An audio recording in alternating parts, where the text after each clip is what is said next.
Hello, my fellow comic book collectors. Today is Friday, and on Fridays, I like to do my Friday challenge, where basically I ask people within the community to show me their books, and I show some of mine, where we basically do it as a challenge, like a themed challenge.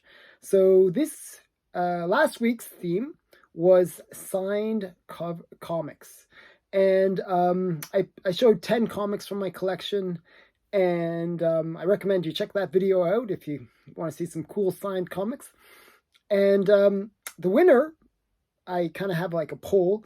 The winner was this one right back here, which is signed by Stan Lee. It was my Fantastic Four #2.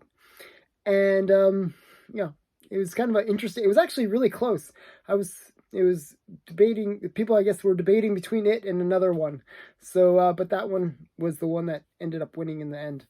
So this week's challenge is going to be something a little different. I kind of wanted to look at iconic covers, or sort of like the classic covers. So this week, I'm going to show comics that are what I think instant classics.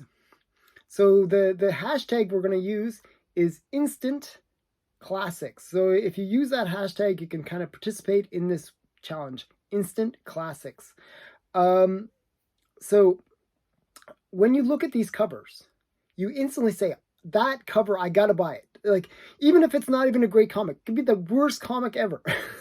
But just something about that cover makes you say, wow, that is a comic that will be great for generations.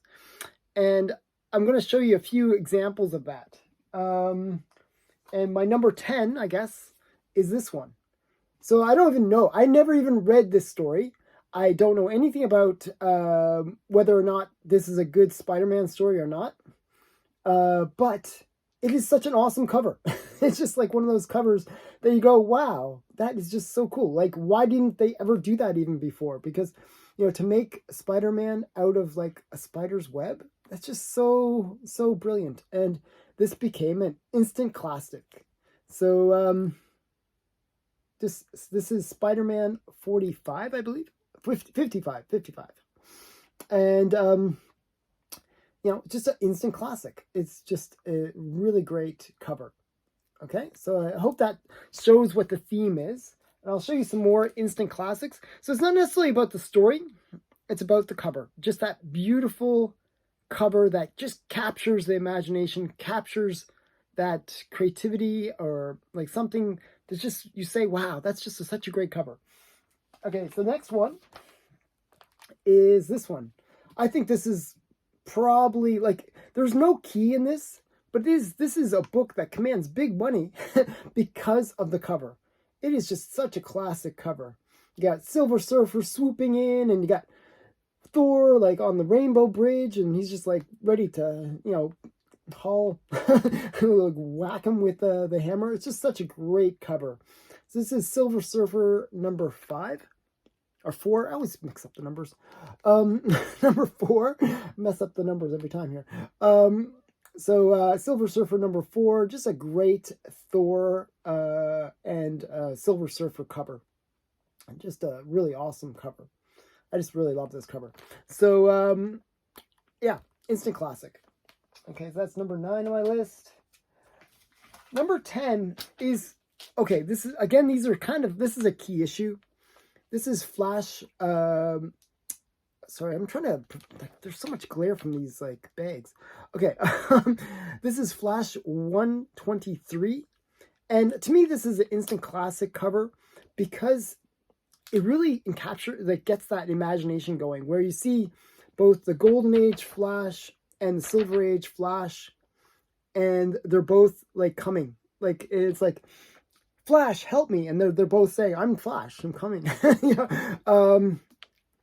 So yeah, it's just, something about this cover just really, like, instantly, even if this wasn't like a key issue, and it is a key issue, I would just be like, wow, that is just too cool, and I'd have to get it just for that cool, like, almost like time kind of related issue. You know, just a really great cover. I fell in love with this cover just even before, you know, I knew that it was a major key. Um, so I just thought it was a great cover. This is Flash 123, number 8 on my list. And we get into, like, for me, I collect a lot of good girl art. And if you watch my channel, you'll see, oh, good girl art, good girl art, just like lots of sexy women. And I found that this cover kind of speaks to that iconic cover, that classic, instant classic, where you say, wow, that is just such a brilliant cover. And it's this one. It's good girl art plus just such a well rendered cover. You know, you got this is Catwoman 51, and it's just like such a great cover. It's like that mugshot kind of thing where she's like, you know, so it tells that story. I always love when there's a story being told within the image, and it's just such a, like, it's a sexy cover. She's, you know, full on sexiness, but also it's got a little bit of that, you know, she's wearing the mascara, you know, like really, really thick around her eyes. And, you know, she's all wet. Like, why is she wet? Like, and then it's dripping down her face, and it's just the mascara. It's just, I think it's just such a brilliant cover. And this is just, you know, nice. One of my, I think probably Adam Hughes's best cover of all time. I would just say. So this is Catwoman 51, and it's just, to me, it's my favorite Adam Hughes cover. I just love this cover. So that's number 7 on my list. And again, this is one that is an homage, actually. But sometimes homage covers are better than the original. And I think that this is one of those cases where the homage is better than the original. And I mean, the original is brilliant on its own, but this one, this is the Neal Adams version of this sort of classic cover where you got Batman, and you got the full moon, and you got the woman, she's running away, you don't know why she's running away, you got the dogs chasing after her. It's just this really great Batman cover. And it doesn't really matter what the story is, it's just such a great cover. You know, like, this is Batman 227, and just a really great Neal Adams cover. I just love it. So yeah, this is just an instant classic. You just see this, and it's just, you know, as I said, it is an homage, but it's an homaging a classic cover. But even this version of it, just is just quite great. I like the cast, like almost like a house on the hill, and I don't know. I just, everything about it just has a very atmospheric, sort of dark, menacing mood to it, and I just really like it.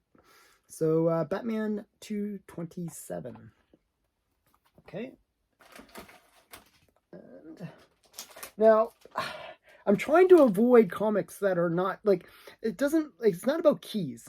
I'm not saying that these have to be keys per se, but they should be that classic cover. And a lot of these comics will be pricey because they are instant classics, and people will just chase after them for the fact that they are a great cover. And this one, it's a key and it is a classic cover. But it is one that is just so great. It's just like something about it. Like, you know, you got Spider-Man No More, the cover. This is Spider-Man 50. It's also the first appearance of Kingpin, which is the big reason why it is an expensive book. But it is just that him walking away from himself. He's walking away from this Spider-Man character that he pretends to be, and it's just something about it. It's very forlorn. It's just got that kind of sadness to it. I just wish I could prevent the glare. I'm just bothered by the glare. But this is Amazing Spider-Man 50. Just a great cover. Just a classic, instant classic cover. Like, even if it wasn't the first appearance of Kingpin, I think people would chase after this just because it is such a great cover. And it's Spider-Man 50. Spider-Man had a lot of really great covers. So I could have actually included a lot more Spider-Man. But I'm going to have one more Spider-Man, and it's just... and then no more Spider-Man, because there's actually other Spider-Man that I could have included, and some of them are behind me, like Amazing Fantasy 15. That's an iconic cover. But I kind of want to show some other Spider-Man. And this is just one of those covers, like from Spider-Man 300. Again, this is another first appearance, but it is just such a great cover. It's, you know, something about the fact that it's like in this, like you got the kind of focal point, and you got him like, there's so many things going on. So you got the 300s all around it, which is kind of cool. And then you got Todd McFarlane at his best. So one thing I loved about Todd McFarlane is he gave inanimate things life. So if you look at the way he drew Batman's cape or Spawn's cape, he gave the cape life. It was like alive. It's not just like a piece of clothing. It is a living thing in itself. Well, Todd McFarlane did the same for Spider-Man. His webs are just like these crazy, like intricate things that have life to them. And I think that's another really cool thing. Like it makes it seem much more cool than just the standard like strings popping out of Spider-Man. So I think, you know, that, and the pose is just awesome too. It's like this crazy pose. Like, so I think this is like an instant classic. When everyone sees this cover, they go, wow, that's just a cool cover. Yeah, so Spider-Man, Amazing Spider-Man 300. Instant classic in my mind. Okay, so I know there was a lot of Spider-Man on this list, and that's partly because Spider-Man has a lot of really great covers. But I want to show some other other ones that I think are instant classics, and that I think are just ones that people chase after purely based on the cover. Just, they say, wow, something about that cover just speaks to me and I want to get it. Well, here's a really good example of that. This is X-Men 50, you know, and it's just this beautiful Steranko cover.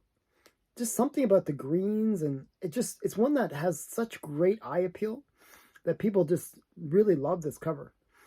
You know, it's one that, I don't know, it's just something about it.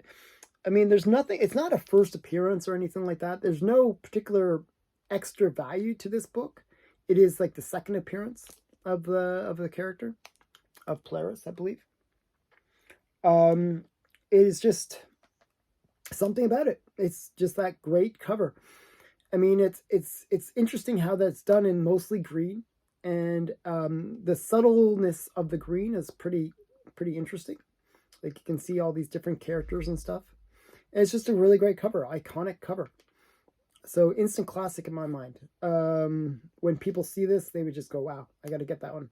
And when I bought it purely as a cover buy. I just thought, wow, that is just such a great cover. I have to get it. And I bought this before I actually got Polaris's first appearance. So, because I thought this was the better of the two covers. I just thought it was something about it was just so great. So this is X-Men 50, second appearance of Polaris, and just a instant classic in my mind. So that's that one. Now we're getting to the final two.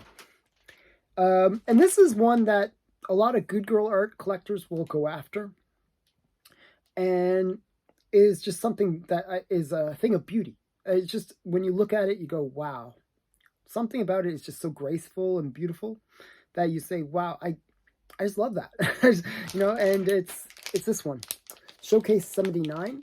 And this is the first appearance of Dolphin, which is not important. But it is the cover itself that people go for. It's just this, she's like, the interesting thing about it, her body goes the full diagonal of the comic, which is just, you never see that, where it's just like her hands start at the one corner and her toe ends in the other corner, and just like that full length, just the full elegance of her body is just so beautiful, and just the flowiness of it. It's just such a great cover. So this is Showcase 79, and it's just, to me, one of the best Good Girl art covers of all time. It's from like 1968. It's a nice Silver Age book. And this is Dolphin, or Showcase 79. And that's my number 2 on my list, because it's just such a wonderful cover. Again, people buy that book not because of the first appearance, not because, you know, it's some rare book or anything. They buy it for that cover, just that beautiful elegance of it. All right. Now, this book could have been different. Like, the order of this top 10 list could have been totally different. I just kind of put a stack of books behind me, and I could have done different order. But I chose this book last because I think it's one that is an instant classic for so many reasons. And I'll show it to you. It's this one. This is Hulk Annual #1. This is a book that I only recently got, actually. It was I wanted this book for a while because it's such a classic cover. And it's sort of like that whole Atlas pose that Hulk is in, where he's holding up the weight of his own name. And I just think it's such a great cover that he almost looks like he's getting crushed by the weight of his own name. And I think it's just such a great cover. Now, I've heard stories where they actually changed the face on it before they published it. That, again, this is a Steranko cover. And I guess, I forgot what the girl's name, Marie Severin. She redid the face on it, because I guess they didn't like the way that the face looked. And I guess she did a good job, because it's become a classic cover. So when you see this, you just say, wow, that's a really cool cover. I have to buy it. It doesn't matter what the story is. It doesn't matter what's inside. It's just about the cover. People say, wow, that's a great cover. And this is one that they've homaged because of the fact that it is such a great cover. So again, this has been my top list of 10 iconic or instant classics. And we'll use the hashtag instant classics. Actually, I wanted to use the hashtag classic covers, but I noticed that when you use that hashtag, it goes to a whole bunch of cover songs. So I couldn't use that one. So I had to use instant classics. So if you use that hashtag, I will probably watch your video that you make as a response to this. And I hope that these contests or these challenges are fun for the community, and it's just something fun that I like to do. I hope that this has been interesting. Thanks for watching. Please remember to like, comment, and subscribe. Definitely need those subscriptions, because it really does help the channel. Thanks again for watching. Bye for now.